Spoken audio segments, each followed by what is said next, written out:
Bom dia a todos. Hoje é dia 8 de outubro de 2019. Vamos dar início à nossa sexta aula sobre o tema Direito das Coisas.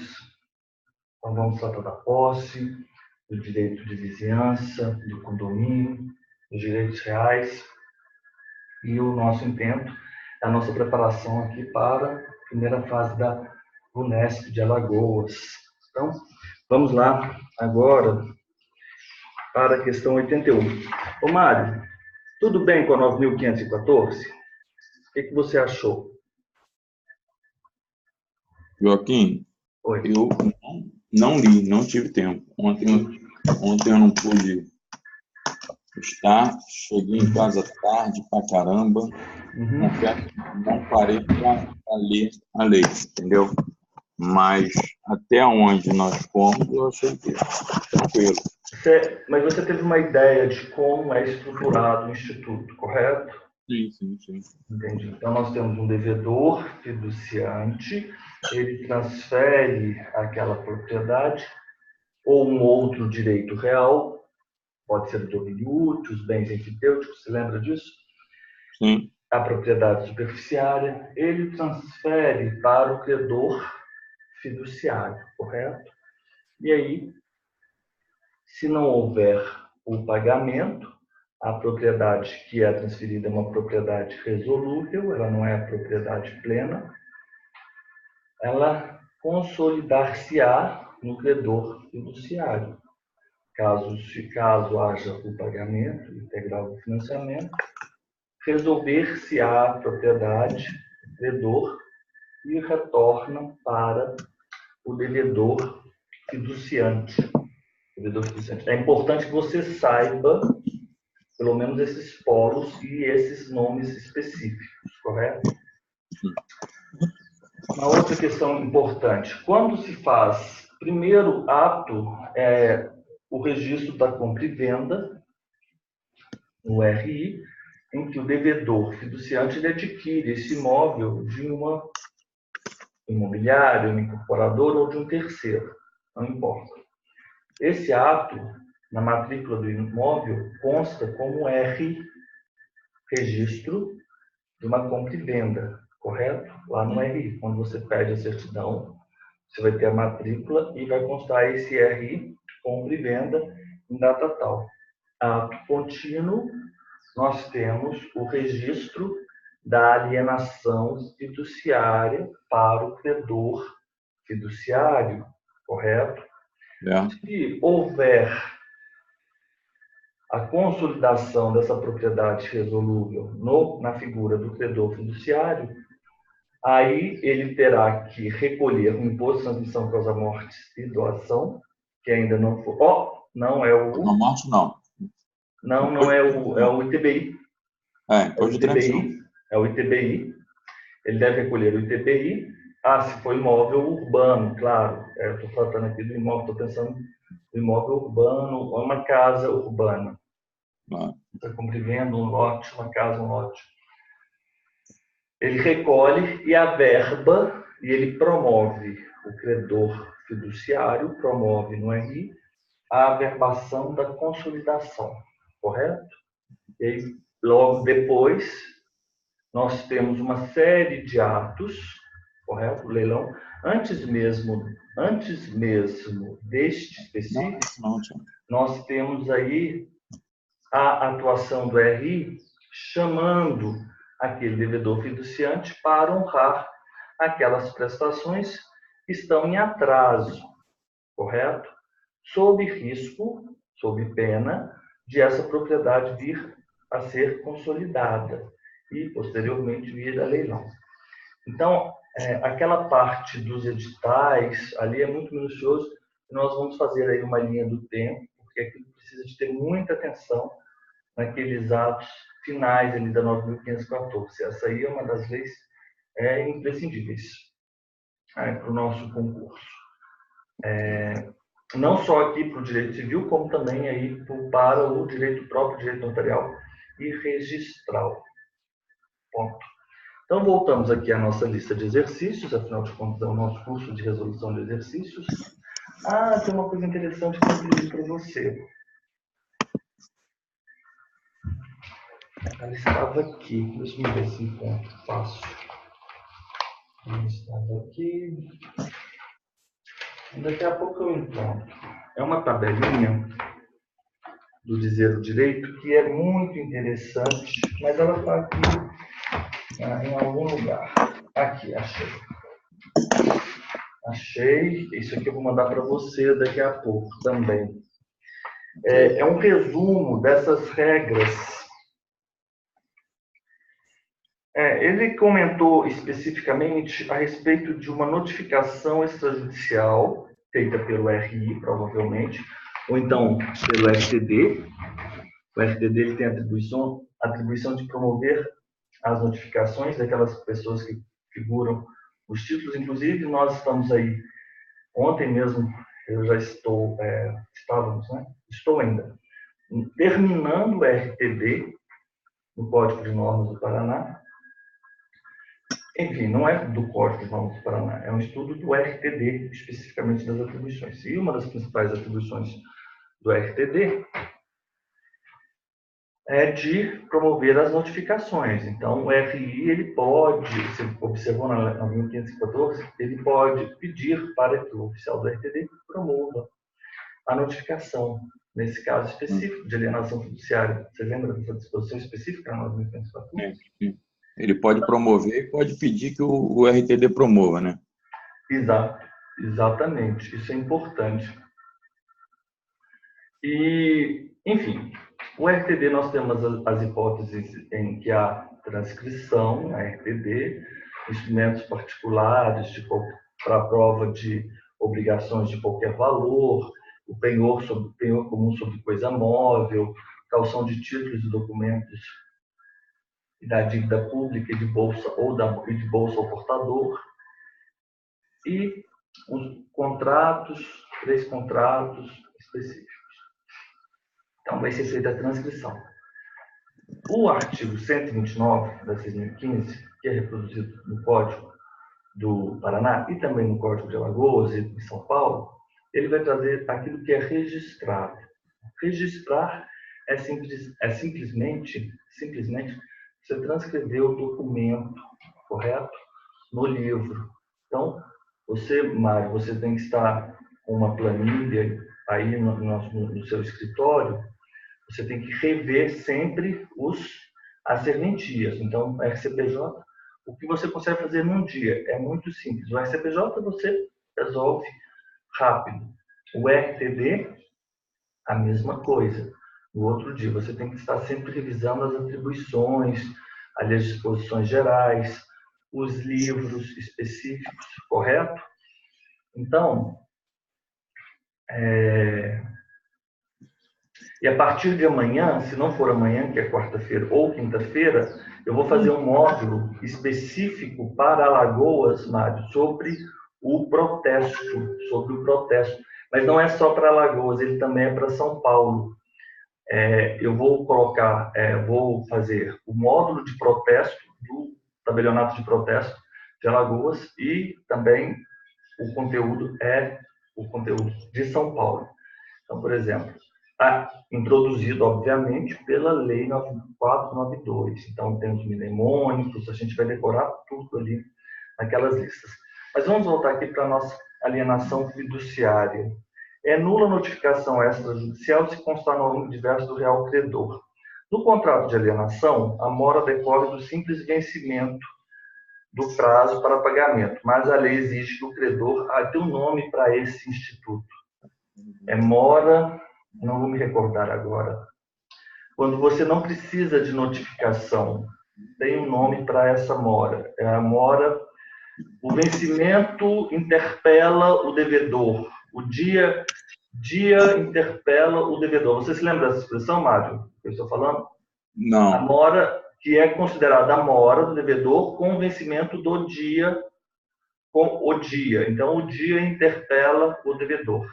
Tem uma expressão própria, que não é tão incomum assim, ela é bem usada.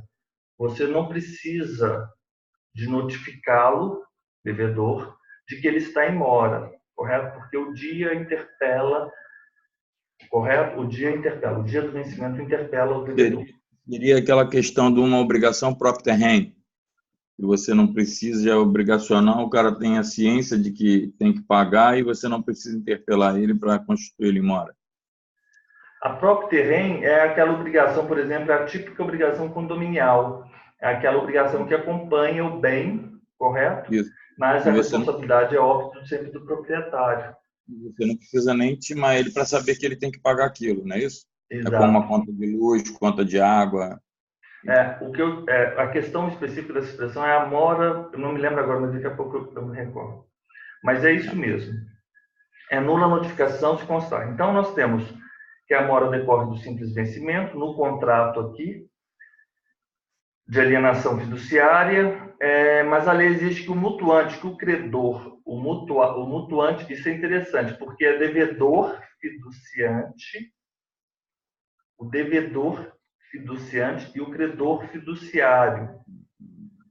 Mas o credor é o credor mutuante e o devedor é o devedor mutuário. Tudo bem, Mário? Você entendeu o que eu fiz? Mas é só você pensar, o mutuário é aquele devedor, mas na alienação fiduciária você tem que ter, você está entendendo? Por isso que eles estão sempre pedindo essa questão. Eles colocam credor fiduciante, porque a gente sempre tem em mente que é mutuário e mutuante. O mutuário é o devedor e o mutuante é o credor. Mas aqui não, aqui é devedor fiduciário. Adiante. Então, no contrato de alienação, a mora decorre do simples vencimento do prazo para pagamento, mas a lei exige que o credor mutuante demonstre a ocorrência desse prazo, notificando o devedor. Assim, o credor deverá fazer a notificação extrajudicial do devedor de que este se encontra em débito, comprovando assim a mora. Essa exigência de notificação está presente tanto no procedimento de alienação fiduciária de imóveis, de que trata o decreto 911/69, como também na alienação fiduciária de imóveis, 9.514. E aí teve essa decisão do STJ, é uma decisão de 2014, mas ela é ainda pertinente. É nula a notificação extrajudicial realizada para o fim de constituir em modo devedor, fiduciante de imóvel, quando na referida comunicação constar nome diverso do real, credor fiduciário. A notificação em questão produz severas consequências para o devedor, de forma que qualquer vício em seu conteúdo é hábil a tornar nulos seus efeitos, principalmente quando se trata de erro crasso, como há na troca de pessoa notificante. Aí a alienação fiduciária em garantia é um contrato em que uma das partes em confiança aliena a outra a propriedade de um determinado bem, ficando essa parte, uma instituição financeira em regra, obrigada a devolver àquele devedor fiduciante o bem que lhe foi alienado quando verificada a ocorrência de determinados fatos. Então, nós temos o regramento. Isso é muito importante, porque, às vezes, a gente se perde no direito, porque o direito é muito amplo, quando várias disposições tratam de um determinado assunto. Então, é isso que nós vamos ter agora. Você pega aí uma folha 4 para você ter isso sempre em mente. O Código de 2002 trata de forma genérica sobre a propriedade fiduciária em 1361 a 1368. Existem, no entanto, leis específicas que também regem o tema. A alienação fiduciária dos imóveis é 9.514. A alienação fiduciária de imóveis no âmbito do mercado financeiro de capitais são a Lei 4.728 e o Decreto 911. É o caso, por exemplo, de um automóvel comprado por meio de financiamento bancário com garantia de alienação fiduciária. Nas hipóteses em que houver legislação específica, as regras do Código Civil, elas aplicar-se-ão de forma subsidiária. Correto? 1368. As demais espécies de propriedade fiduciária ou de titularidade do Código Civil, seguindo aí, por favor, submetem-se à disciplina específica das respectivas leis especiais, somente se aplicando as disposições desse código naquilo que não for incompatível. Então, vamos colocar aqui esse resumo, que é muito importante. Alienação fiduciária. Vamos lá. Alienação fiduciária. Alienação fiduciária. Bens móveis, fungíveis e infungíveis. Então, vamos lá. Bens móveis, fungíveis, infungíveis. Bens móveis, fungíveis e infungíveis. Quando o credor fiduciário for instituição financeira. Aí eu vou colocar aqui credor fiduciário, é o crediário, né? Vocês lembram? Instituição financeira. Instituição financeira. Ótimo. Credor fiduciário. Então, é a lei 4.728 de 65 e o decreto-lei 911/69. Então, esse caso é este. Alienação, agora, bens móveis, infungíveis. Móveis. Então, vamos lá. Vamos ver se a gente entende isso aqui. Bens móveis.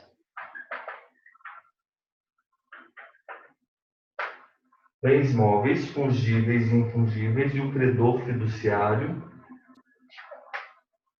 por instituição financeira. Quando credor fiduciário por instituição financeira. O bem móvel infungível por excelência é o carro. É o carro.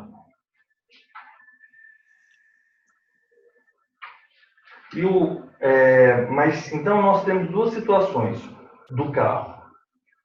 Vamos lá. O outro é bens móveis. Bens móveis infungíveis. Esse aqui é só infungíveis. Infungíveis, bens móveis infungíveis. Quando credor fiduciário,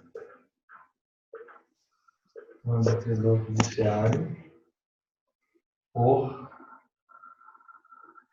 pessoa jurídica ou PN sem ser banco. Então, o carro ele pode ser uma ou outra. E eu sempre tinha dúvida quanto a isso. O carro pode ser uma outra como? Porque, por exemplo, se tratar de instituição financeira, você vai aplicar essas regras para o carro. Sim. Se você promove alienação fiduciária, mas, por exemplo, para uma outra, é difícil pensar, mas eu acho que isso é possível. Para um outro credor que não instituição financeira, você vai usar as regras aqui do Código Civil de 2002. A minha dúvida era por que nós temos qual a regra específica a ser aplicada na hipótese do bem imóvel, o bem imóvel infungível. A depender, aí depende do credor. Se for instituição financeira, 4.728 e o decreto-lei 911/69. Se for pessoa jurídica ou pessoa natural, pessoa jurídica que não seja banco, aí você vai aplicar o 1.361 a 1.368 do Código Civil. E alienação fiduciária de imóveis. Alienação fiduciária, bens imóveis, lei 9.514 de 97. No contrato de alienação fiduciária, a mora decorre do simples vencimento do prazo para o pagamento, mas a lei exige que o credor é o credor fiduciário, mas ele é o mutuante. Afinal de contas, né, o mútuo é o contrato de empréstimo do dinheiro, né, da coisa móvel. Por isso que nós temos o mutuário e o mutuante. demonstra a ocorrência desse atraso notificando o devedor. Assim, o credor deverá fazer a notificação extrajudicial de que este se encontra em débito, comprovando assim a mora. Essa exigência de pré-notificação, tanto no procedimento de alienação fiduciária, de que trata o 911-69, como o 9.514. Ótimo. Isso. Então, vamos aí. É importante nós termos aí bastante.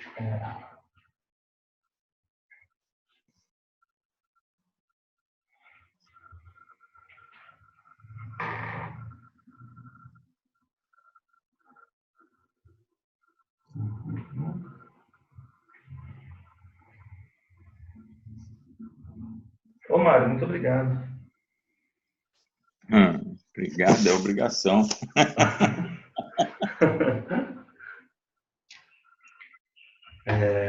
Agora vamos lá.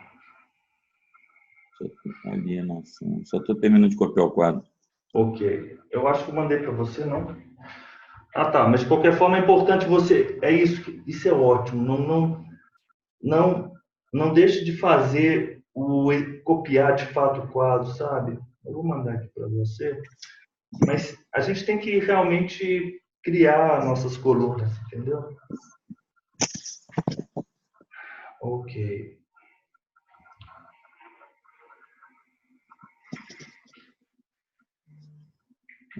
É lei 4728, não é isso? 4728. Então vamos fazer o seguinte.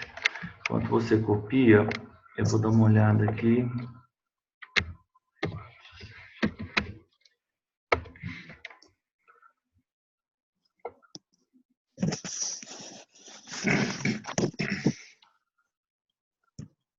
Lei 4728.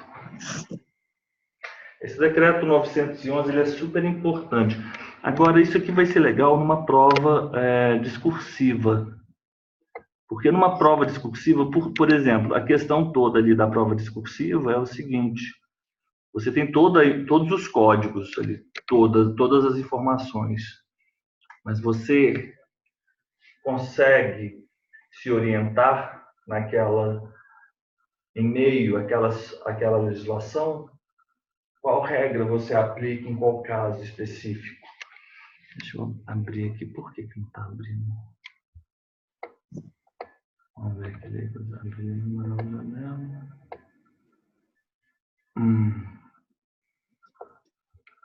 E outra coisa interessante.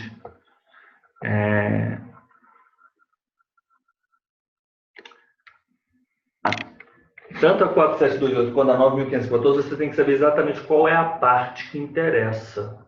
Como assim? Na 9.514 é a partir do artigo 22 até o artigo 31. Porque essa lei trata do sistema, do artigo 22 até o artigo 39. O último, não sei se é o 39, peraí, deixa eu olhar para você aqui. Lei 9.514. Vamos lá.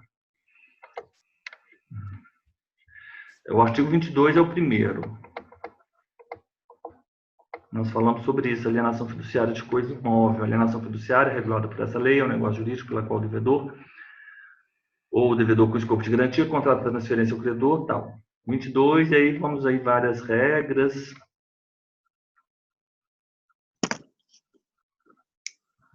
O artigo 26, parágrafo 3º-A, diz que...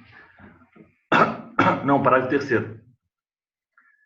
A intimação facial pessoalmente, eu vou abrir aqui para você acompanhar. Só compartilhar aqui com você. Aqui, Mário. A intimação facial pessoalmente ao fiduciante ou seu representante legal ou procurador constituído, podendo ser promovida por solicitação do RI, por RTD da comarca, por solicitação do RI, por oficial do RTD da comarca de situação do imóvel ou de domicílio de quem deve recebê-la, ou pelo correio com aviso de recebimento. Então, é pessoal pelo RI, pelo RTD, atendendo a solicitação do RI, e pelo correio com aviso de recebimento. Aqui em Minas tem uma instrução, um comando, não sei te falar exatamente a natureza jurídica, né, que o Tribunal de Justiça determinou que todas essas notificações elas devem ser feitas pelo RTD. Então, o RI deve solicitar, eu não sei se é uma instrução normativa, a natureza específica. Agora, pelo que está nesse artigo, Joaquim, ele faculta ao credor aonde ele quer que intime a parte? Não, o credor, não, a intimação pode ser pessoalmente ao fiduciante. Não, o fiduciante ele vai ser intimado no domicílio dele, do fiduciante, onde ele se encontrar.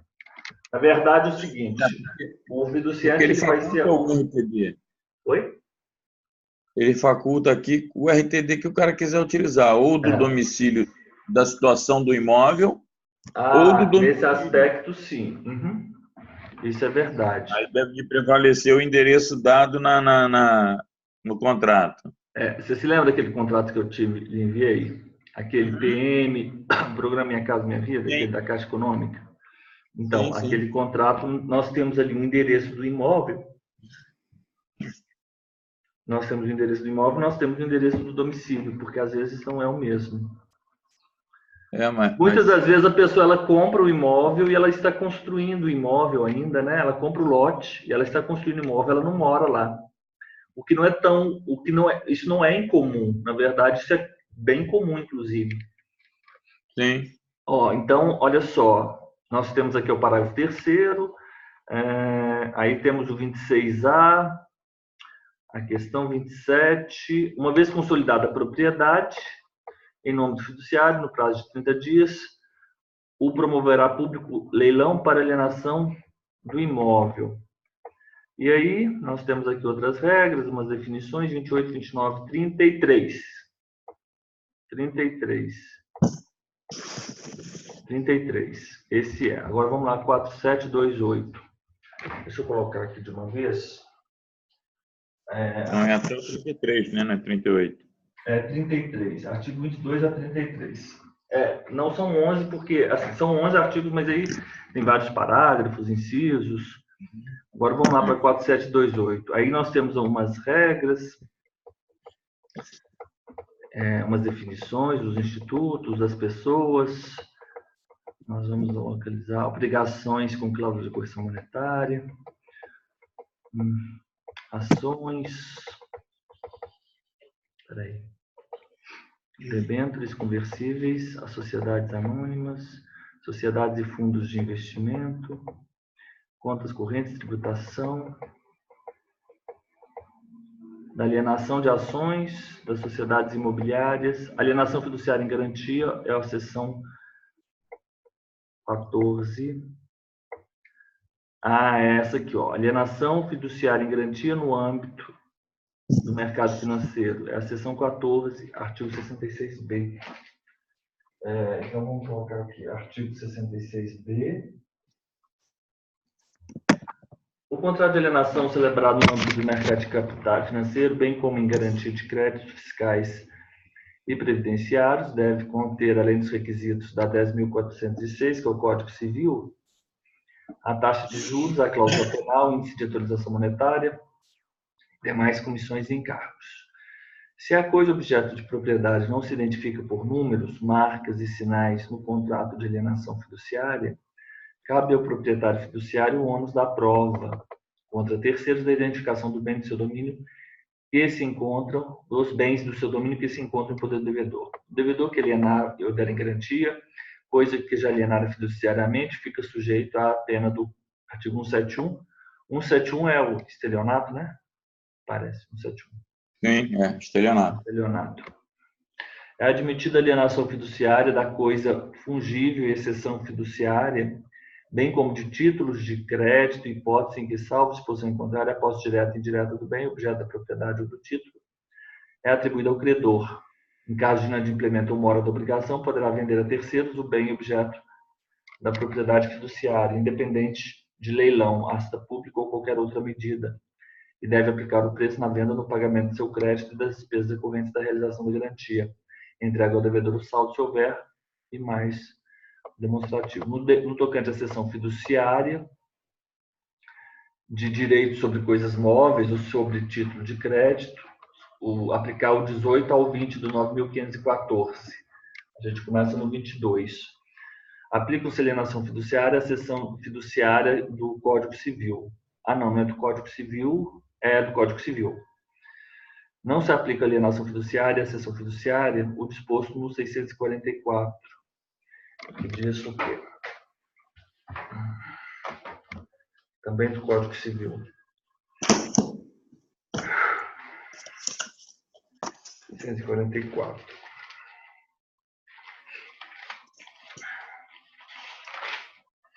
O depositário poderá reter o depósito até que o depositário... Ah, tá. Então, ele é porque, na verdade, o depositário poderá reter o depósito até que se lhe pague a retribuição devida, o líquido valor das despesas, não, porque ele faz o leilão, né? Ele promove a dívida, né? Então, ele não se inclui nessa situação. Agora, vamos lá para o 911. Não, peraí. 660B, fácil, tranquilo. Olha só. Aqui é só um artigo? É só um artigo. É só um artigo. Agora é o decreto-lei. Peraí. Decreto-lei 911.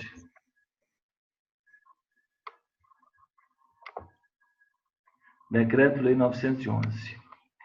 Aí é aqui, artigo 66 da 4. Alienação fiduciária em garantia transfere ao credor o domínio resolúvel e a posse indireta da coisa móvel alienada independentemente da tradição, tornando-se o alienante possuidor direto e depositário, com todas as responsabilidades e encargos que lhe incumbem,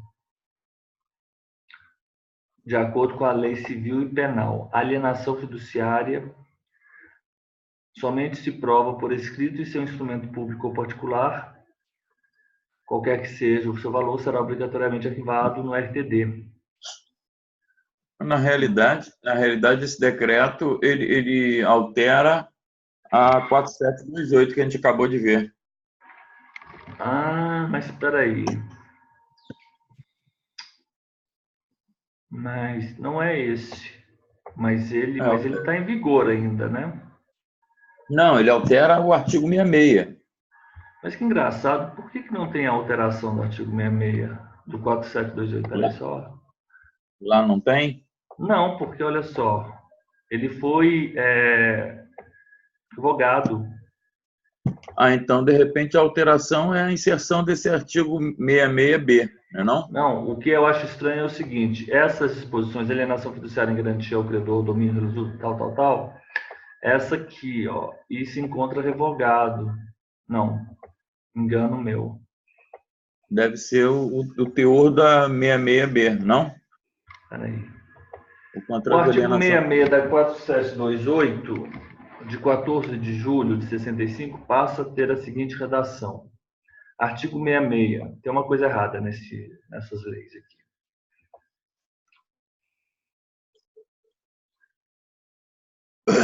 Não faz sentido isso. Olha só. O 66, ela está revogado. Vamos aqui adiante ver o que acontece. 66, tal, parágrafo 2º, parágrafo 3º. No caso de inadimplemento, é esse aqui.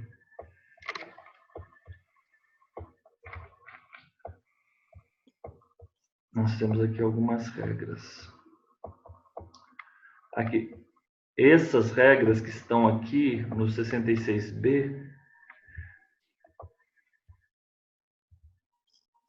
tem uma coisa estranha. Alienação fiduciária em garantia transfere ao credor domínio, alienação total da dívida, tal.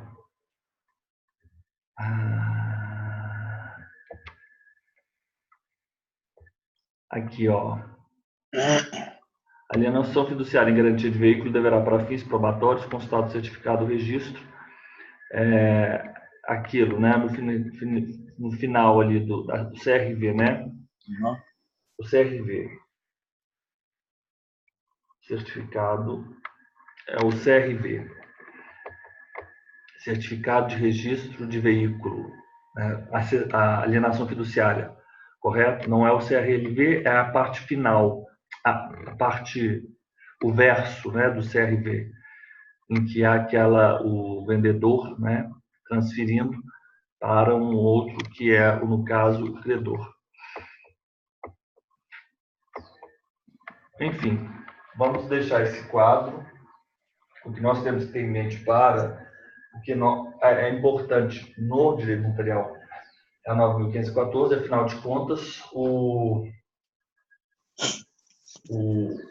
RI e o RTD eles participam aí das notificações. E esse caso específico é do registro no RTD daquele verso, daquele documento, do CRV, que você promove a transferência, você faz esse registro no RTD também. Okay. Vamos agora continuar. Então, nós tivemos aqui, mas muitas perguntas ainda ficaram. Mário, você entendeu a questão? O que eu estou falando aqui? Você entendeu? Tranquilo. Mas não é agora, a gente tem que pensar um pouco sobre isso. Então, vamos continuar pensando sobre isso essa semana. Correto?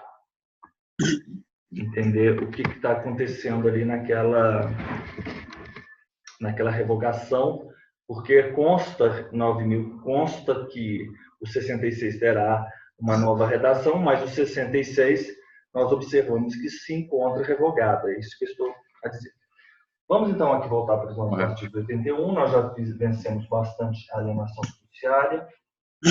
Vamos fazer aqui o artigo, a questão 81.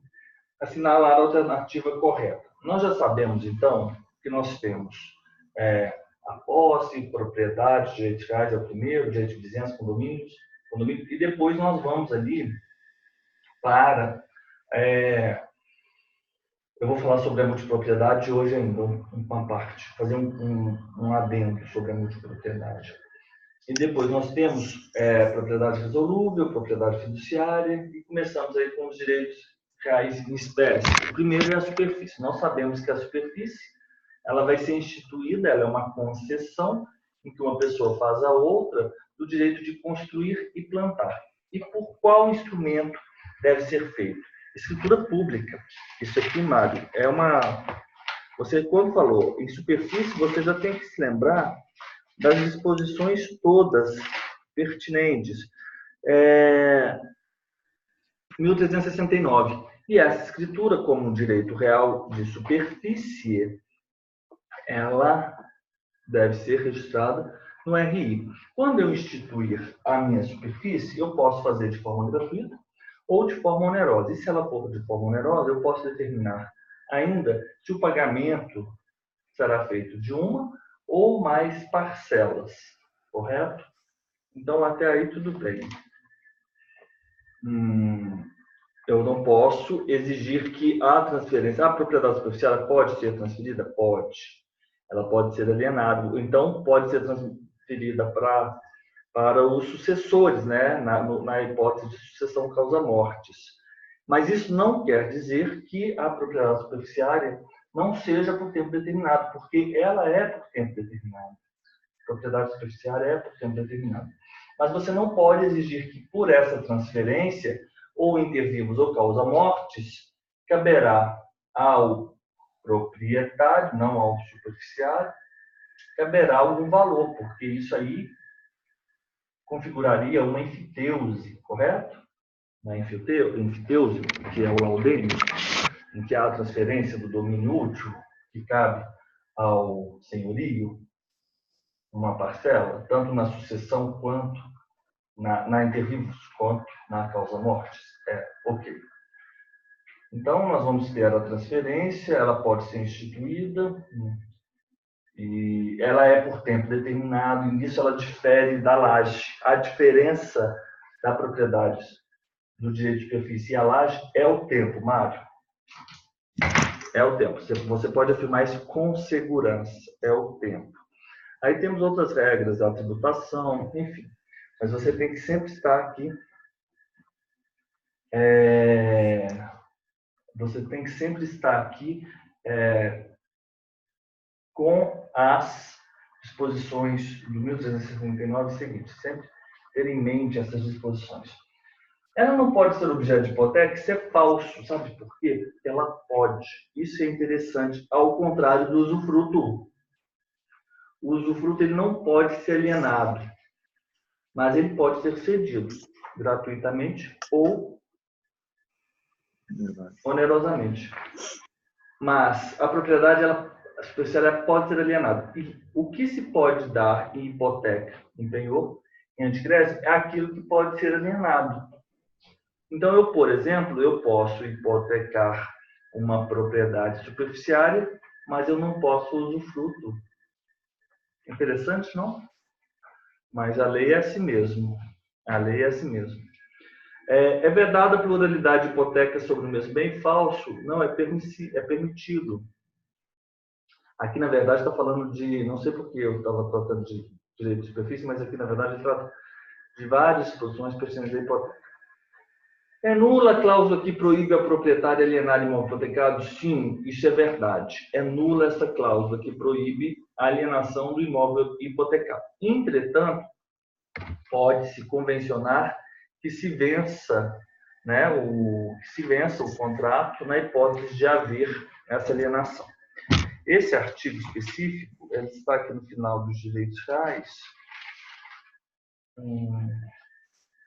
do registro da hipoteca legal, da hipoteca, 1475. É nula a cláusula que proíbe ao proprietário alienar o imóvel hipotecado. Entretanto, pode convencionar-se que vencerá o crédito hipotecário, não o contrato. O melhor é o crédito hipotecário, se o imóvel for alienado. Correto? 1465 com parágrafo único. Vamos adiante.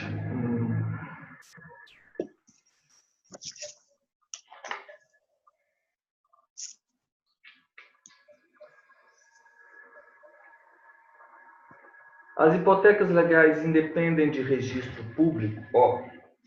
Vamos lá. As hipotecas legais, elas estão dispostas no artigo 489. A lei confere hipoteca. As pessoas de direito público interno, União, Estados, DF, territórios, municípios, autarquias, inclusive as associações públicas e demais de caráter público criadas por lei. Ok.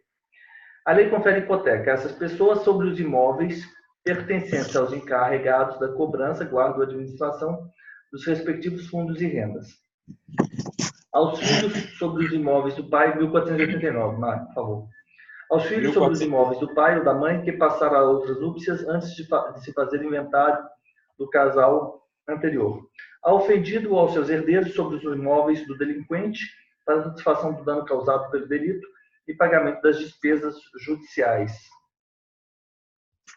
Ao coerdeiro para garantia do seu quinhão ou torna da partilha sobre imóvel adjudicado ao herdeiro reponente. Ao credor sobre imóvel arrematado para garantia do pagamento do restante do preço da arrematação. O credor da hipoteca legal ou que o represente poderá, provando insuficiência dos imóveis especializados, exigir do devedor que seja reforçado com outros. A hipoteca legal pode ser substituída por caução de títulos da dívida pública, federal e estadual, recebidos pelo valor de sua cotação mínima no ano corrente ou por outra garantia a critério do juiz a requerimento do devedor. A princípio, nós, lendo aqui as disposições, a hipoteca legal pode ser substituída por caução de títulos da dívida pública, recebidos pelo valor de sua cotação mínima no ano corrente ou por outra garantia, a critério do juiz, a requerimento do devedor. A 1492. 1492, fala, as hipotecas são registradas no cartório do lugar do imóvel ou em cada um deles. Eu sei.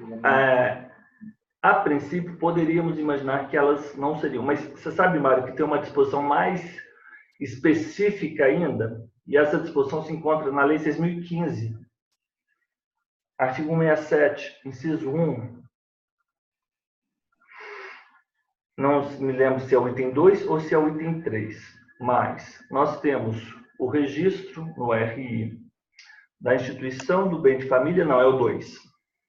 As hipotecas legais, judiciais, convencionais.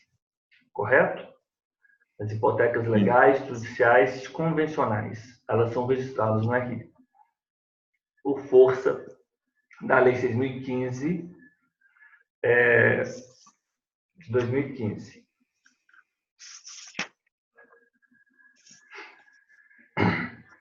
Em regra, a arrematação do bem não é causa de extinção da hipoteca.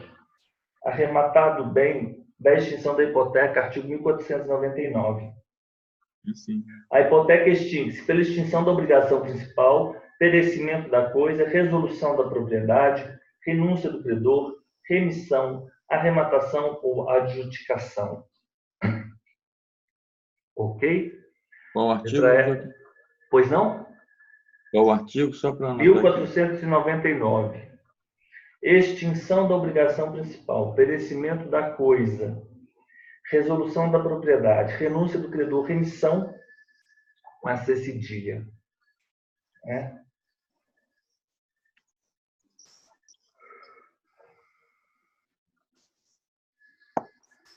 Extingue-se ainda a hipoteca com a averbação no RI do cancelamento do registro à vista da respectiva prova. Extingue-se ainda a hipoteca com a averbação no RI do cancelamento do registro à vista da respectiva prova. Perfeito. 82. Assinar a opção correta. Pode ser transferida ao comprador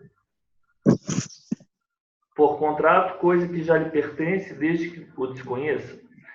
Essa questão aqui, ela encontra fundamento no artigo 1228. 1228. Pode ser transferida ao comprador por contrato, coisa que já lhe pertence desde que o desconheça. O proprietário tem a faculdade de usar, gozar, dispor da coisa e o direito de havê-la de poder de quem a injustamente possui ou detém. Não é. Isso não é verdade. Isso não pode ser transferido. Por quê? Você só pode transferir aquilo que não lhe pertence. Na venda a non domini, estando o adquirente de boa-fé e o alienante adquirir depois a propriedade, convalida-se o ato considerando-se realizada a transferência desde o momento em que ocorreu a tradição. 1268, parágrafo 1º.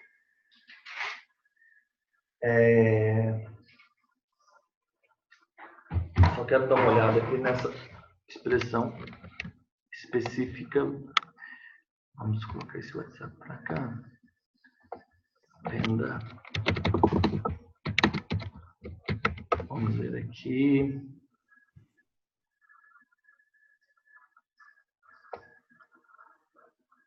Quero dizer o direito.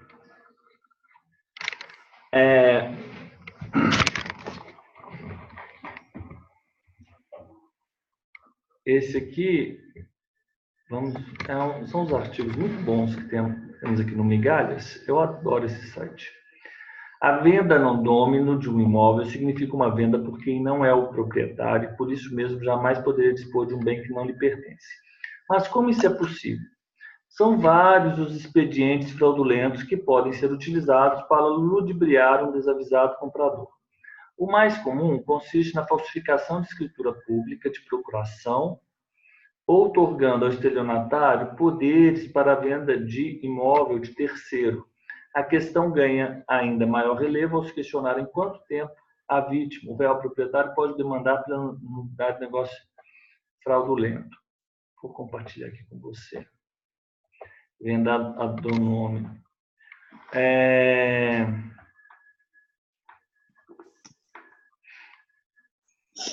Olha só, a terceira turma da STJ, sob relatoria do ministro Paulo de Tarso, refutou a pretensão de cartório que invocava a prescrição do direito de ação relativo aos demais vícios de um negócio jurídico. Ou seja, você entendeu o que aconteceu? O cartório fez a transferência. Fez a transferência com a procuração fraudada. O instrumento mandato era fraudado. Tanto o cartório, então errou, mas a gente provavelmente foi para o instrumento público, né? Foi por instrumento público, então tanto erraram o notas quanto também o RI. Mas às vezes a gente não sabe quão perfeita era essa fraude, né? Para o STJ, a situação acarreta nulidade absoluta, ou ao menos a sua total ineficácia perante o real proprietário, que não se sujeita, por essa razão, aos prazos comuns de anulação do negócio por vício de consentimento. Mas, assim, e a entender o contrário, qualquer procuração fraudada e que se promovesse a compra e venda de qualquer imóvel no Brasil, porque muita gente tem um imóvel, ninguém passa pela cabeça de a cada 6 meses ir ao RI procurar uma certidão de inteiro teor para saber se houve uma compra e venda daquele imóvel. Imagina, passado 20 anos, eu me apresento como proprietário daquele imóvel. Não faz o menor sentido isso. Os verdadeiros proprietários não tiveram seu consentimento viciado. Na realidade, não consentiram, pois não participaram do negócio em questão, não se podendo pautar a prescrição da pretensão em vício da vontade, claro, né? A corroborar, o argumento do STJ ainda afirmou que, estivesse a venda num domínio sujeito a prazo prescricional de 4 anos, que regula a anulação do negócio por vício, e não a sua nulidade absoluta, o mercado imobiliário seria submetido a uma intolerável insegurança jurídica, na medida em que, nesse prazo, inúmeras fraudes ainda poderiam se consumar sem a ciência dos reais proprietários, é óbvio, né? Então é isso. Vamos voltar aqui para a nossa questão. A venda a non domino, né? Na venda a non domino, estando o adquirente de boa-fé e o alienante a adquirir depois a propriedade, convalida-se o ato, considerando-se realizada a transferência, desde o momento em que ocorreu a tradição. 1268, parágrafo 1º. Se o adquirente estiver de boa-fé e o alienante adquirir depois a propriedade, considera-se realizada a transferência desde o momento que ocorreu a tradição. Então, eu vou aproveitar que eu estou aqui com aquele meu código, né? Presenteado pela minha digníssima, nossa amiga Elisa, né? Ele aqui, provavelmente, ele sempre vai trazer o exemplo a que se aplica essa hipótese. É estranho, né? Mas provavelmente é uma coisa mais simples do que a gente imagina. 268, parágrafo 1º.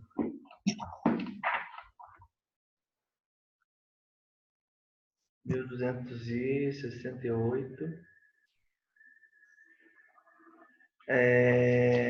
1268. Instituto que merece uma análise detalhada é o 1268.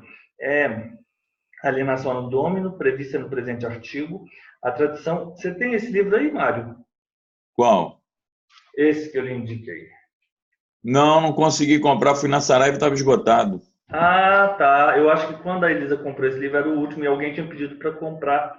Ela falou assim, amigo Renato, eu acho que foi para o Renato isso, ela falou assim, amigo Renato, me perdoa, mas esse livro era o único que tinha, era o último da coleção, esgotado, e eu já havia prometido ao professor, mil desculpas. Tá. Eu fui ver na Saraiva do centro do Rio e estava esgotado, não tinha. Instituto que merece uma análise detalhada, alienação no domínio previsto no presente artigo, a tradição, enquanto ato translativo do domínio, existe idoneidade para sua perfeita procuração, de modo que, se realizada pelo não proprietário, não terá o condão de transferir o domínio. No entanto, se a alienação for feita pelo Poder Judiciário, em leilão judicial, ou a venda for realizada por estabelecimento comercial, situações que induzem a seriedade na aquisição em razão do primado da boa-fé objetiva, haverá transferência do domínio pela tradição. No mesmo sentido, a regra para a constituição de direito real de garantia quando o bem não é de propriedade da pessoa que está prestando a garantia. Nesse caso, a garantia real se tornará eficaz com efeito ex tunc, voltando, mediante a aquisição da propriedade posteriormente. Nessa circunstância final, qualquer vício ocorrido na transferência será resolvido em favor do prejudicado em demanda meramente pessoal, pois a propriedade pela tradição, ainda que anulado, já terá eficazmente acontecido. Se o bem que não pertencia ao alienante for adquirido posteriormente e o adquirente estava de boa-fé, convalidar-se-á a transferência, retroagindo todos os efeitos do ato à data da transação. A aquisição a non domino demonstra que a venda de um bem de outrem é válida, dependendo apenas da eficácia do direito que se dará com a aquisição superveniente. Trata-se da clássica versão da boa-fé sobre seu primo subjetivo. Fala diferente do que o STJ entendeu, né? A aquisição demonstra que a venda, mas aquele caso era específico. Aquele caso era o caso de uma pessoa que fraudou uma escritura pública. A aquisição anônima demonstra que a venda de um bem de outrem é válida, dependendo apenas da eficácia do direito que se dará em aquisição superveniente.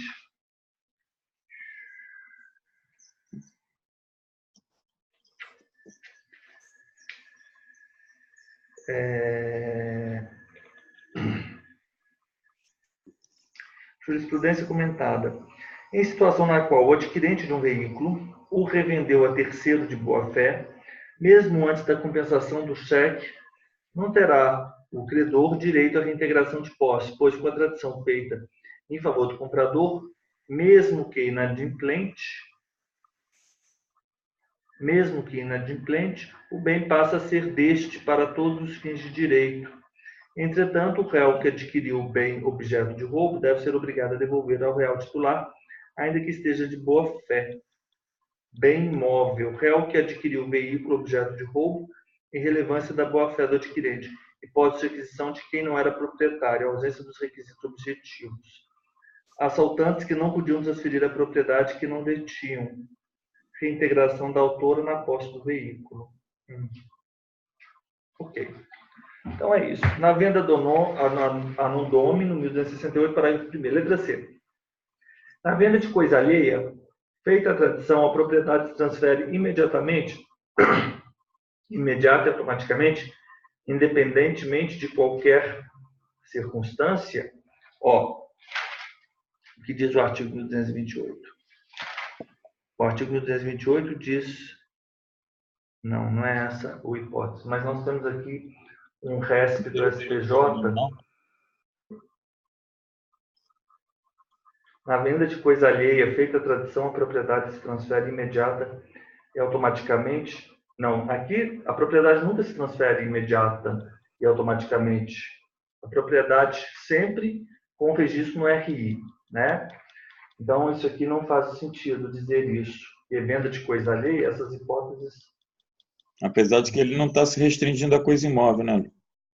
Na venda de coisa alheia, feita a tradição, ela não falou em momento algum móvel, né? Pode ser móvel, né? É.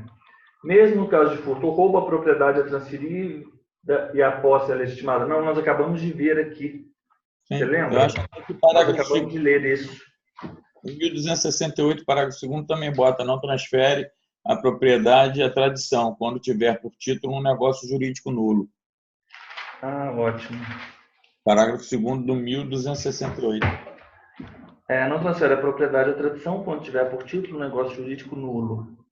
Por exemplo, venda porque não é dono é nulo. É nulo. É nulo. Porque é o sujeito, né? Correto. Ótimo. Ótimo. A propriedade do solo abrange as jazidas, as minas, os potenciais? Não. Os monumentos arqueológicos, o espaço aéreo correspondente. Mário, foi bom a gente ter feito esse exercício, porque esse exercício específico, voltando, não, esse 83 e a letra E, o espaço aéreo correspondente. Nós temos aqui no artigo 1228, o proprietário pode ser privado da coisa nos casos de apropriação por necessidade ou utilidade pública, interesse social, vimos isso. O direito... Você acredita que outro dia, eu não sei porquê, eu cliquei em um determinado vídeo no YouTube, eu estava vendo mega obras. O que isso tem a ver com a nossa aula? A gente começa a ficar atento àquilo que nos interessa.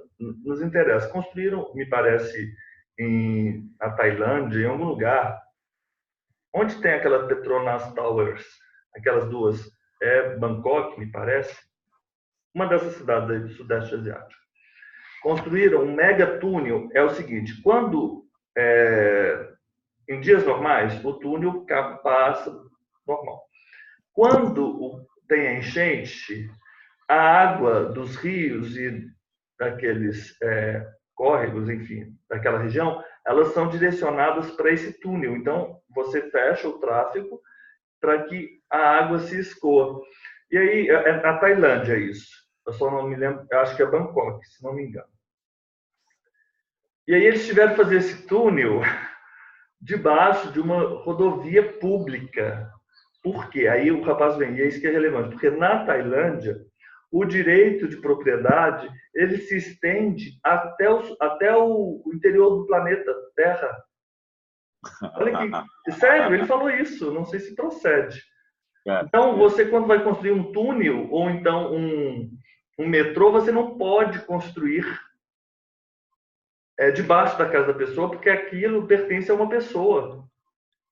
Que absurdo. Não é estranho isso? Muito. Porque nós aqui não temos aqui que a propriedade ela se estende até a altura, enfim, de uso razoável, não é isso? O direito até a altura de uso razoável, não é isso que ele fala? Altura e profundidade, ele não fala em determinado momento. A propriedade, aqui, 1229, é exatamente esse artigo. A propriedade do solo abrange a do espaço aéreo e subsolo correspondentes em altura e profundidade úteis ao seu exercício, não podendo o proprietário opor-se a atividades que sejam realizadas por terceiros a uma altura ou profundidade tais que não tenha ele interesse legítimo em impedi-las. É justamente eu vendo Mega Construções, não sei por que eu nunca assisto esse programa. Eu cliquei no ponto do vídeo que falou que o direito de propriedade na Tailândia ele vai até o centro da Terra. Aí eu pensei, não, mas aqui no Brasil nós temos 1929.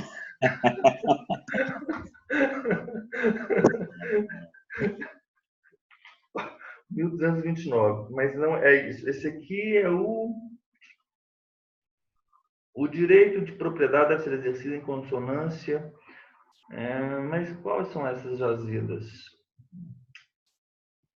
1230. A propriedade do solo não abrange as jazidas, minas e demais recursos minerais, os potenciais de energia hidráulica, os monumentos arqueológicos e outros bens referidos por leis especiais. O proprietário do solo não abrange as jazidas, minas e demais recursos minerais, os potenciais de energia hidráulica, os monumentos arqueológicos e os outros bens. Aqui no início das disposições preliminares da propriedade. Ótimo. 83. 84. Só vamos, antes de nós continuarmos, é o seguinte. Propriedade é o primeiro direito real. A propriedade é o primeiro direito real. Nós temos aí essas disposições preliminares, né, que vão traçar os contornos de como deve ser exercido esse direito, as restrições a esse direito. Então, nós temos aí uma série de regras em que consiste o direito de propriedade e algumas restrições. Em consonância, algumas regras, esse direito deve ser exercido. Depois disso, Maria, isso é importante você ter na sua mente. Depois disso, nós vamos ter as regras de aquisição da propriedade. E aí ele é específico da propriedade imóvel. Nós temos aí a descoberta, que não é a aquisição de propriedade. Nós temos no capítulo 2 a aquisição da propriedade. Nós vamos ter a uso capião, o registro e a cessão. Depois nós vamos ter a aquisição da imóvel, a aquisição da móvel, que foi o que nós estávamos a tratar. Aí sim, nós temos aquele que possui coisa móvel como sua, a uso capião, né? A uso capião. Depois nós temos ocupação, é a pesca, é o peixe, quem se assenhorar de coisa sem dono, para logo lhe adquirir a propriedade, não sendo essa ocupação a proibida.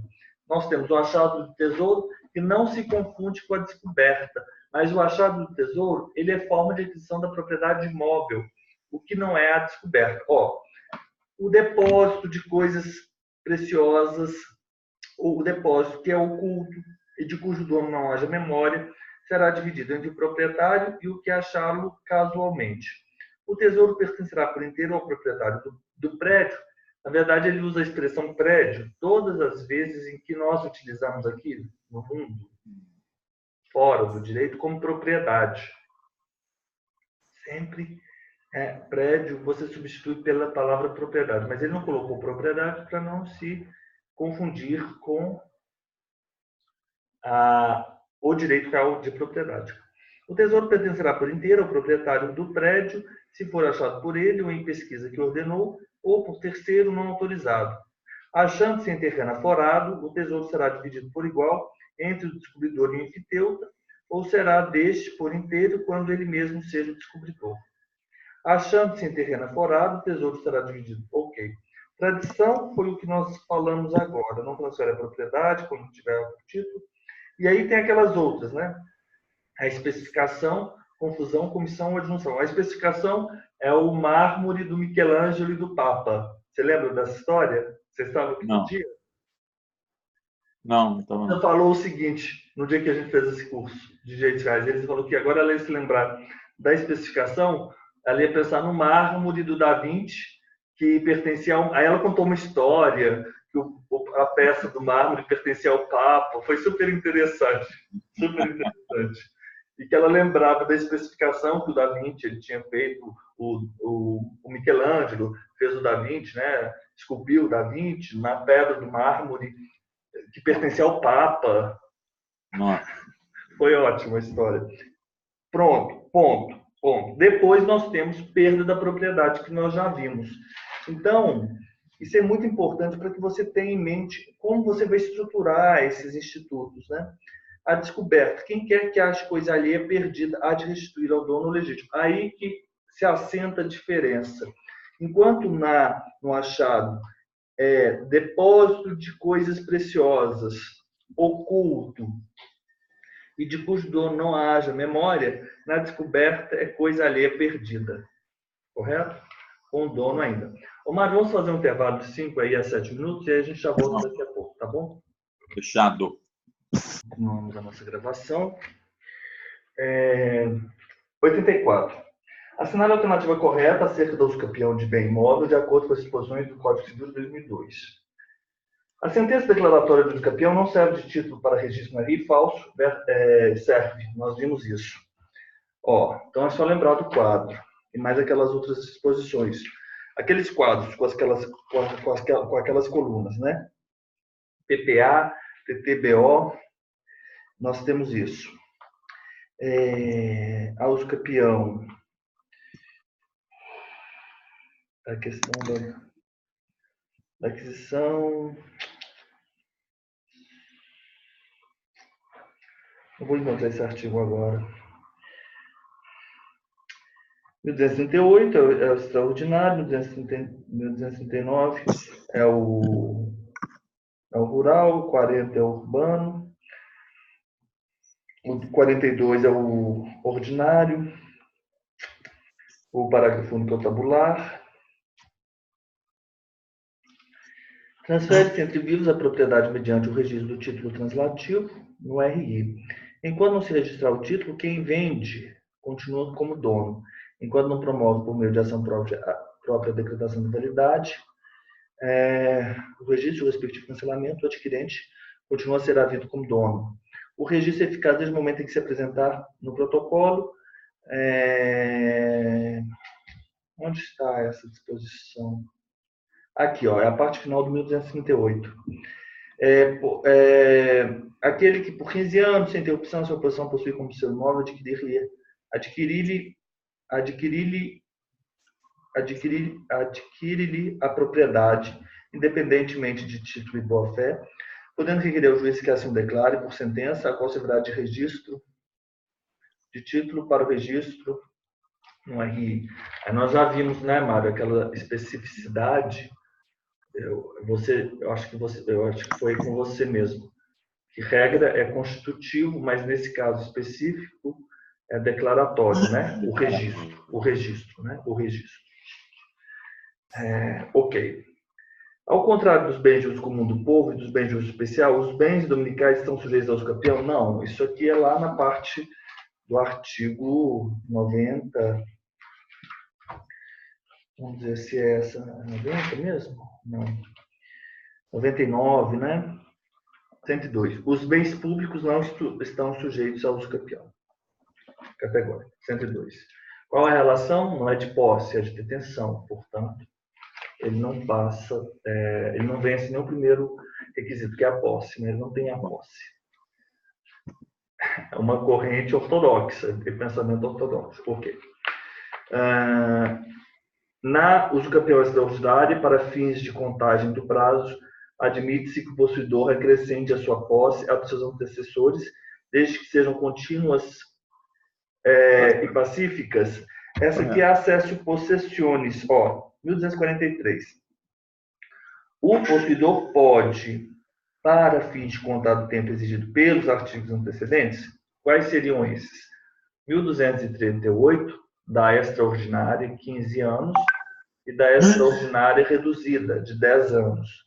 Né? Porque aí nós temos a reduzida de 10 anos, o possuidor estabelece no imóvel sua moradia ou nela realiza obra ou serviço de caráter produtivo. Aí 1239, a rural, a 1240, a urbana, com os nomes. Essas regras da acesso a possessões, Mário, são para todas essas situações, tudo bem? Ok. O 1240A é o especial abandono do lar. Em 1242 nós temos a ordinária e a ordinária reduzida, que é a conhecida como tabular, com base em registro constante no respectivo cartório, desde que os possuidores nele tiverem estabelecido a sua moradia ou realizado investimento de interesse social e econômico. Letra C. A existência de justo do título não interfere no prazo para a consumação da prescrição aquisitiva. Não, isso é falso. Interfere sim. Oi? A uso capião, ela sofre interferência se o título é de boa fé ou não. Letra D. Letra C. Letra 85. De acordo com o Código Civil de 2002, assinada a alternativa correta acerca do direito real de superfície. Foi até bom eu ter feito aquele adendo sobre o direito real de superfície, porque agora nós voltamos a ele. O direito de superfície pode ser estabelecido de forma perpétua ou falso? Qual que é a característica do direito de superfície? É a temporalidade. Admite-se a constituição do direito de superfície por instrumento público ou particular? Não. Particular? Não. Isso que fica difícil quando nós vamos fazer essas provas de direitos reais. Porque nós temos aí usufruto. Como que o usufruto pode ser constituído? Por causa morte ou ato inter vivos, não é? Um exemplo. Então nós temos que ter muito em mente que cada um... Aí ele não fala usufruto, ele fala da servidão. A servidão é por declaração expressa ou testamento. Declaração expressa, usufruto. Ele não diz especificamente o instrumento do usufruto, né? Então é isso. Letra B, equivocada. O superficiário responde pelos encargos e tributos? Sim. Não se admitindo deliberação em sentido contrário? Será? Não, isso é falso, porque é possível.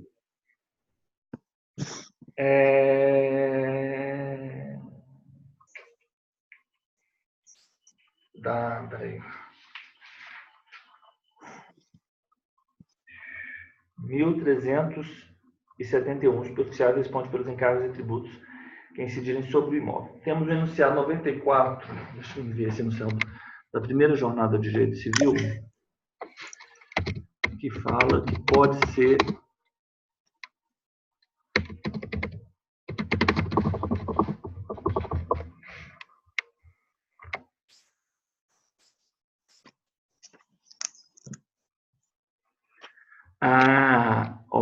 é esse enunciado.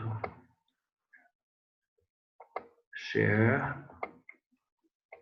Aqui, Mário. As partes têm plena liberdade para deliberar no contrato respectivo sobre o rateio dos encargos e tributos que incidirão sobre a área objeto da concessão do direito de superfície. Ok? Ok. Então, difícil essa prova, porque o direito de superfície pode ser constituído por pessoa jurídica de direito público interno? Sim, verdade. É o último artigo, é o 1377. O direito de superfície, constituído por pessoa jurídica de direito público interno, rege-se por esse código no que não for diversamente disciplinado em lei especial. Ok.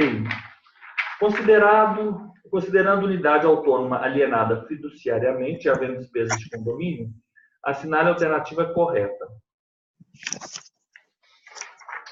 A dívida condominial autoriza ao credor fiduciário a reivindicar o imóvel pela resolução contratual.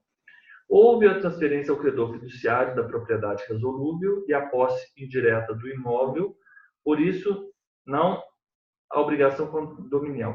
Houve a transferência ao credor fiduciário da propriedade resolúvel e a posse indireta do imóvel, por isso, não a obrigação condominial. Dívida de natureza própria terreno, cuja responsabilidade recai sobre o titular da propriedade, ainda que resolúvel. Aí é uma questão a se pensar, né? Será que a propriedade ficaria, as despesas condominiais, elas ficariam com o proprietário, entre aspas, da propriedade? Sim, de fato, houve a transferência.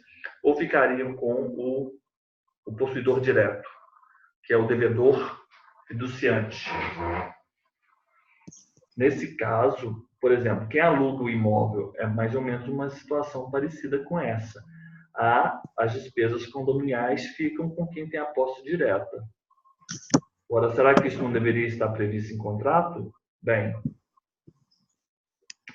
o devedor fiduciário tem a obrigação com as despesas ordinárias, fica na carga do fiduciário as extraordinárias. O devedor fiduciário não ostenta a condição jurídica de condômino. Na verdade, não é devedor fiduciário, nós já sabemos que é devedor fiduciante. Essa prova, devedor não ostenta a condição de condômino, o devedor tem... Não, ele é condômino, sim. O devedor fiduciário tem as obrigações com as ordinárias, ficando a do credor fiduciário. A letra E elimina. A dívida condominial autoriza ao credor fiduciário a reivindicar o imóvel pela resolução contratual. Isso aqui provavelmente foi uma decisão que houve. O devedor fiduciário tem a obrigação das despesas. Aí já anularia a D também em função de devedor fiduciário, né? A letra... A D e a E estão com devedor fiduciário. Você pode por aí, sim. Pode. A D e a E você já elimina porque isso está equivocado. O devedor. A letra C. Eu vou ser sincero, essa aqui eu vou dar uma olhada nessa questão. Espera aí, deixa eu fazer uma pesquisa nessa questão, porque eu não saberia responder essa questão. Vamos lá, que concurso. Vou jogar. Que concurso, vou tentar localizar. Que esse pessoal comentou aqui nessa questão específica. A questão essa é que 42, 78, 91. Eu estou muita cautela nesses comentários, mas às vezes é importante desses grupos, dessas questões, que 40, 92, eu chutaria assim, 19. Assim, legal. Vou localizar. 80. Eu acertei. Oi? No chute eu acertaria. Eu chutaria C. Peraí, só eu tenho que completar alguma coisa aqui. Também sobre o titular da propriedade, ainda que resolúvel. Eles pediram para eu preencher uma informação. E 40. Deixa eu ver aqui.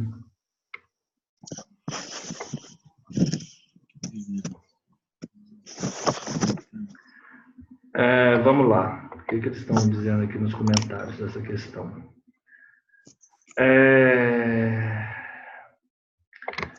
O adquirente de unidade responde pelos débitos.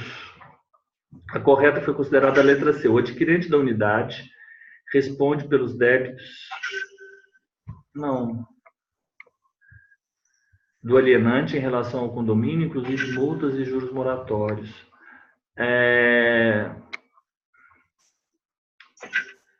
O problema é o seguinte, não é simplesmente uma compra e venda. A questão dessa prova é isso. ela é a unidade autônoma, ela foi alienada fiduciariamente. As pessoas elas ficam pensando o seguinte: ah, eu adquiri um imóvel. A questão não é essa. Vou me explicar. O que as pessoas aqui da resposta do que concurso elas estão pensando? Que, por exemplo, que eu tinha um imóvel, vamos imaginar o seguinte: eu tenho um imóvel financiado, correto? Este imóvel financiado por mim, Sim. e ele foi alienado fiduciariamente para a Caixa Econômica Federal, mas eu estou naquele imóvel. Aquele imóvel foi vendido para você, entre aspas, porque as pessoas elas não entendem muito alienação fiduciária, porque a alienação fiduciária, o imóvel não é daquela pessoa, correto? Isso é interessante. As respostas todas que eu vi é o que as pessoas estão pensando. Mas a questão não trata disso. A questão é, eu tenho um imóvel, eu não estou falando que eu sou o possuidor indireto e eu transferir a minha posse a outro possuidor indireto, você, correto? E, portanto, a dívida condominial que eu tinha como possuidor indireto, ou seja, eles estão já assumindo que a dívida condominial é do possuidor indireto, se transferirá a você no possuidor indireto, porque essa transferência é permitido sim com a anuência do credor, é permitido isso. Mas a questão não trata disso.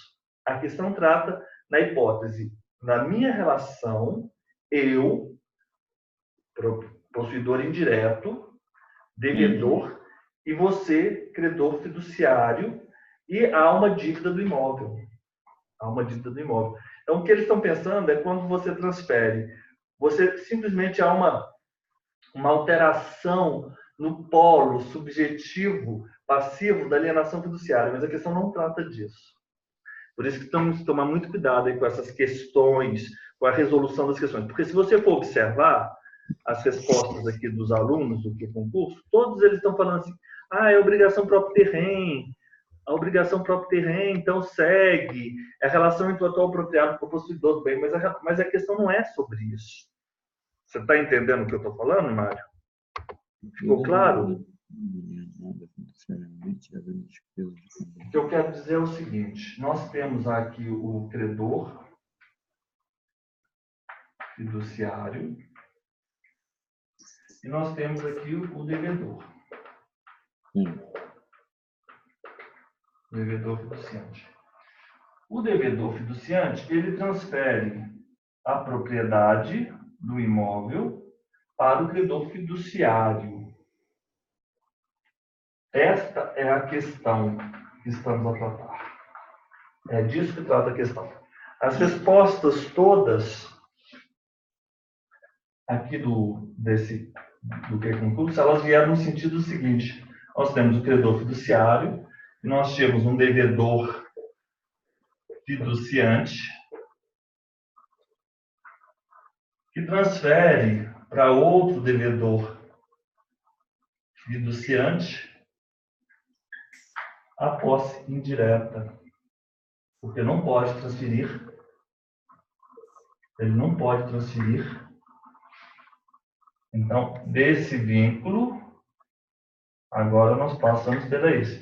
É isso que eu estou tentando mostrar, correto?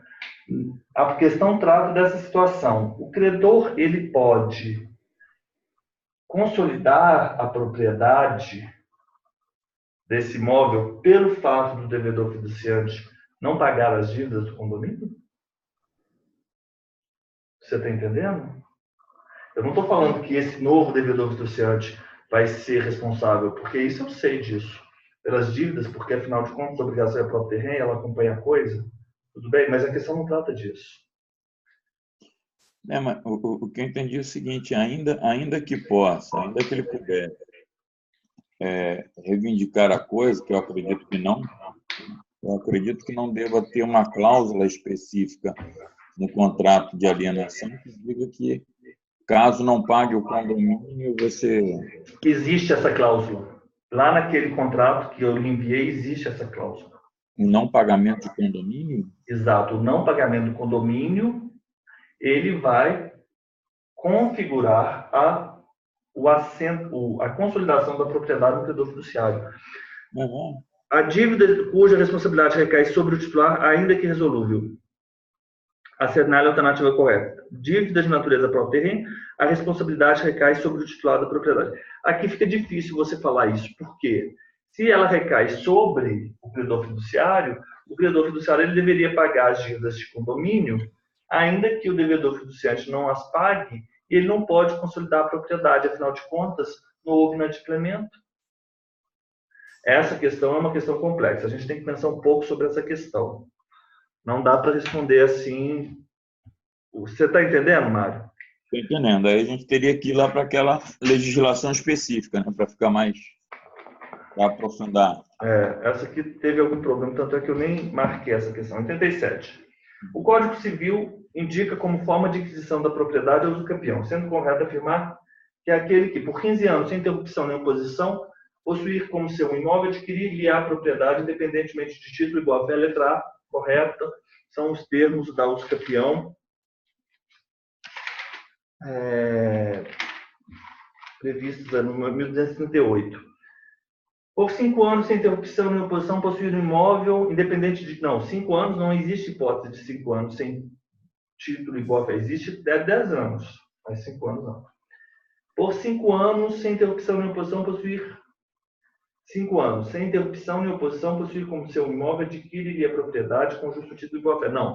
10 anos, os 5 anos reduzida, há que se cumprir alguns outros requisitos do parágrafo único, com base no registro constante do respectivo cartório. Correto? Não. Letra D. Por 15 anos, sem interrupção nem oposição, possuir como seu imóvel, adquirir a propriedade, desde que demonstre... Não, independe de justo título igual a fé. A palavra que o código utiliza é independe, não desde, não é condição, não. Ter o justo título igual a fé. Por 15 anos, sem interrupção nem oposição, possuir como seu imóvel, adquirir a posse, desde que demonstre... Não, posse não, é propriedade. 87, letra A. 88. De acordo com o sistema jurídico brasileiro, adquire-se a propriedade imobiliária... essa é ótima, né? Essa é ótima. Adquire-se a propriedade imobiliária por meio do registro do título de transferência junto ao RI, da cessão, da usucapião, da escritura pública e da transmissão. Aqui ele colocou todas as hipóteses. Olha que pergunta inteligente. Isso aqui a pessoa ela teria que pensar. E se ela não estiver por dentro da discussão, ela não consegue responder essa questão. Não, a sucessão e a usucapião, que são os exemplos, elas são declaratórias. O registro, correto? Letra A, equivocada. Na aquisição originária do domínio, não há qualquer relação negocial obrigacional entre o adquirente e o proprietário, de modo que a propriedade é adquirida sem os vícios originários que existiam sobre ela, ao passo que na aquisição derivada existe um vínculo jurídico causal entre o proprietário e o adquirente. Isso é verdade. Na aquisição originária não há qualquer. Isso é verdade. A derivada, por exemplo, Mário, se eu vendi para você o meu imóvel e aquele imóvel ele está com um registro de uma hipoteca, você continua aí tendo o imóvel gravado. Por isso que ele fala, existe entre um vínculo causal entre o proprietário, ao passo que na aquisição derivada existe um vínculo, sim. Continua a haver esse vínculo, correto? Não dispõe na lei em contrário a escritura pública essencial à validade dos negócios jurídicos que vise a constituição, transferência, modificação ou renúncia dos direitos reais sobre imóvel em valor superior a 50, não, 30 vezes, lá no início, a partir da prova, né? Da prova, o último capítulo da parte geral do Código Civil. O imóvel urbano que o proprietário abandona com a intenção de não mais conservar e que não encontrar na posse de outrem poderá ser arrecadado como bem vago e passar 3 anos depois a propriedade... Não, o urbano não. O urbano, ele é do município ou do Distrito Federal. E o rural é da União. Então, a letra D está equivocada.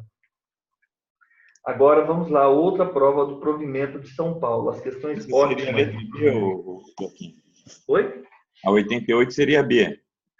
88 é a letra B, sim. 89. Denomina-se a tabular, a uso capião tabular, a forma de aquisição da propriedade imobiliária pelo exercício da posse qualificada, contínua e incontestadamente, com ânimo de dono, justo título e boa-fé. Denomina-se a posse qualificada. Exato. Quando eu falo posse qualificada, é justo título e boa-fé, tá, Mário? Ok. Contínua e incontestadamente, com ânimo de dono, justo título e boa-fé, por 5 anos, se o imóvel houver sido adquirido onerosamente, com base no registro constante do respectivo cartório, cancelado posteriormente, desde que os possuidores nele estiverem estabelecido a sua moradia ou realizado investimentos de interesse social e econômico. O devedor considerado inadimplente e constituído formalmente em mora poderá adquirir o domínio do imóvel. O devedor considerado inadimplente e constituído formalmente em mora poderá adquirir o domínio do imóvel, objeto do contrato descumprido, se possuir área urbana até 250 metros quadrados por 5 anos, ininterruptamente utilizando-a para sua moradia e de sua família, mesmo durante o curso do processo judicial e se judicial movido pelo credor. Não, porque aí nessas hipóteses nós vamos ter a suspensão da prescrição. Né? Nós vamos ter interrupção da prescrição. Nas ações de uso capião extraordinária, especial e ordinária, o possuidor pode, para o fim de contar o tempo exigido pela prescrição aquisitiva, acrescentar à sua posse aquela exercida pelos antecessores e herdeiros do titular tabular, contanto que todas sejam contínuas e pacíficas? Não. A contínua e pacífica ela só se aplica para a ordinária. Ó, nos casos do 1242, contanto a 1243. O possuidor pode, para o fim de contar o tempo exigido pelos artigos antecedentes, acrescentar à sua posse, à posse dele, a posse de seus antecessores, contanto que todas sejam contínuas e pacíficas. E no caso, ele fala, contanto que todas sejam pacíficas, contínuas e pacíficas. E no caso do 1242, com justo título de boa-fé. Aqui faltou essa parte. Porque não basta elas serem contínuas e pacíficas. Elas devem ser, no caso do 1242, por isso ele colocou aqui. Na uso capião extraordinário especial ordinário, o possuidor pode, para fim do tempo contado tempo, aquele tipo de questão onde tem uma mais certa. Porque não está de todo errado, mas ela está um pouco incompleta. Enfim, faltou essa questão do justo título e da boa-fé. O artigo 1240-A do Código Civil, aplicável retroativamente à sua vigência, prevê modalidade especial de uso capião em favor daquele que exercer por 3 anos ininterruptamente seu... 3 anos? Não, 2 anos. 1240-A. Por 2 anos. Ininterruptamente. Mas se você observa, essa questão, a letra C, ela não está errada. Não está errada. Mas tudo bem. Completo, né? Outra de São Paulo, hein? Outra de São Paulo. Ô, Mário, esse código de normas do Alagoas, ele é o código de São Paulo. Porque como é o código de São Paulo? Travou, Joaquim. Oi? O código de Alagoas. Está travando. Ó, hoje eu vou fazer uma análise específica do tabelionato de notas. Isso que eu estou dizendo é uma assunção. Calma, não é não bati o martelo, não é científico, porque eu não me debrucei ipsis literis, mas eu acredito que esse código de Alagoas, que foi lançado aqui há menos de 2 semanas, você recebeu esse arquivo? Não, desculpa, nem te ouvi, que está travando muito. Eu acho que travou tudo. Falou do código de Alagoas e aí travou. Ó, eu vou hoje, agora, na hora de terminar a nossa aula, eu vou fazer uma análise da parte do notas e vou comparar o tabelionato de notas com o Código de São Paulo. Como é o Estado de São Paulo que está organizando, o Tribunal de Justiça de São Paulo que está organizando esse concurso de Alagoas, esse código de normas, ele é isso aí que eu vou conferir. É uma assunção prévia a ser conferida. Ele é ipsis literis o de São Paulo.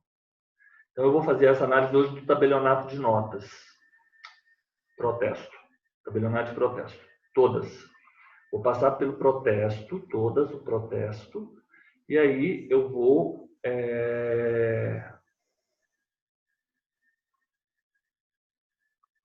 eu vou pelo protesto e vou conferir, né?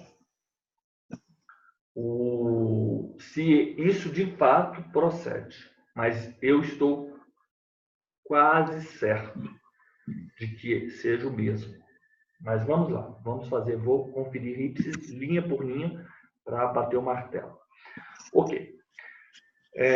90. Assinale a alternativa correta. O Código Civil admite o pacto comissório que autoriza o proprietário fiduciário a ficar definitivamente com a coisa alienada em garantia. Isso é falso.